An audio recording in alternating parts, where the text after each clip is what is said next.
नमस्कार, मैं हूँ एस के मालवी और आप देख रहे हैं एस24 में बहुत स्वागत है आप सभी का। आइए देखते हैं आज की खास खबर। डॉक्टर देवेंद्र कुमार देवेश, उप सचिव साहित्य अकादमी दिल्ली। आज का यह कार्यक्रम उत्तरी क्षेत्रीय युवा लेखक सम्मेलन है। इसमें भारत के उत्तरी क्षेत्र की 8 भाषाओं के लेखकों को हमने आमंत्रित किया है। युवा लेखकों को विशेष रूप से केंद्रित करके यह कार्यक्रम है, इसमें कविता पाठ, कहानी पाठ और कुछ ज्वलंत मुद्दों पर विचार विमर्श के सत्र रखे गए हैं। और यह कार्यक्रम एक लंबे अरसे के बाद मध्य प्रदेश राष्ट्रभाषा प्रचार समिति के सहयोग से भोपाल में साहित्य अकादमी के द्वारा आयोजित किया जा रहा है।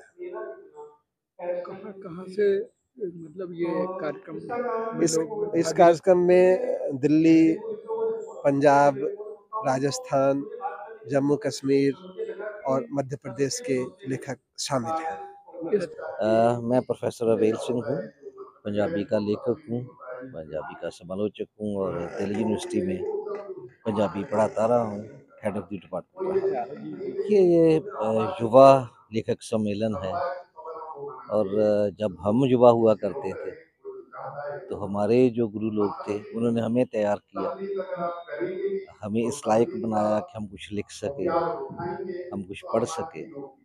मेरे ख्याल में मैं अपने विद्यार्थियों को पढ़ना सिखाता हूँ, लिखना तो वो अपने आप सीख जाते हैं।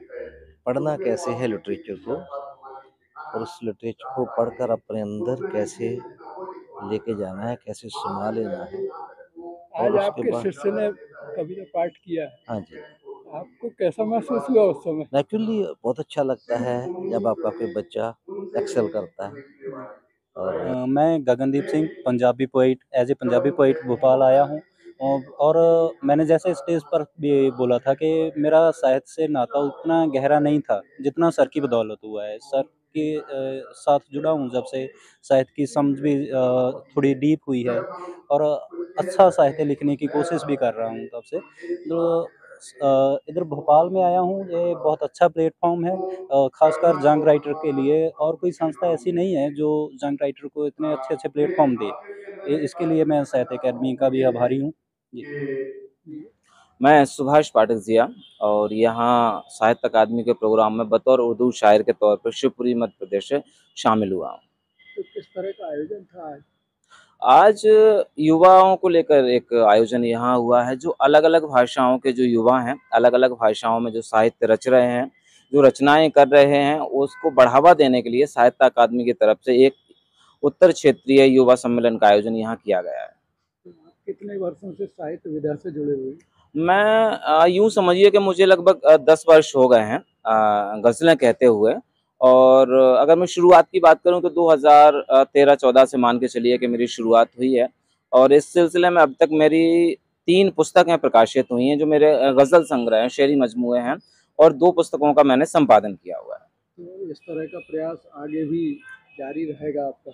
बिल्कुल, ये तो यूँ समझिए कि किसी भी शायर के लिए, साहित्यकार के लिए साहित्य ही उसका एक तरीके से ग़िज़ा होती है, उसका भोजन होता है। तो ये तो हर सांस तक, अंतिम सांस तक समझिए कि मेरी तरफ से ये काम जारी रहेगा। और इस सिलसिले में अभी कुछ चीज़ें मैंने आगे की हुई हैं, जैसे कि पिछले साल एक फ़िल्म आई थी NRI वाइफ, तो उसमें मैंने बतौर गीतकार कुछ गीत लिखे हुए थे। अच्छा, कुछ वो उसका गीत था बहकने का बहाना, जो उसका टाइटल था। आप चाहें तो, लोग चाहें तो उसको यूट्यूब पे सर्च कर सकते हैं। इसको मशहूर जो बॉलीवुड सिंगर हैं चंदना दीक्षित, उन्होंने गाया हुआ है। हमारे चश्मे से दुनिया करीब से देखें सिर्फ तौसीबा आई+ पर, पीर गेट, भोपाल, राजा गजक के सामने। आज के लिए इतना ही, हम मिलेंगे कल एक और खबर के साथ। तब तक के लिए दीजिए मुझे इजाज़त। हमारे चैनल को लाइक, शेयर और सब्सक्राइब करना ना भूलें।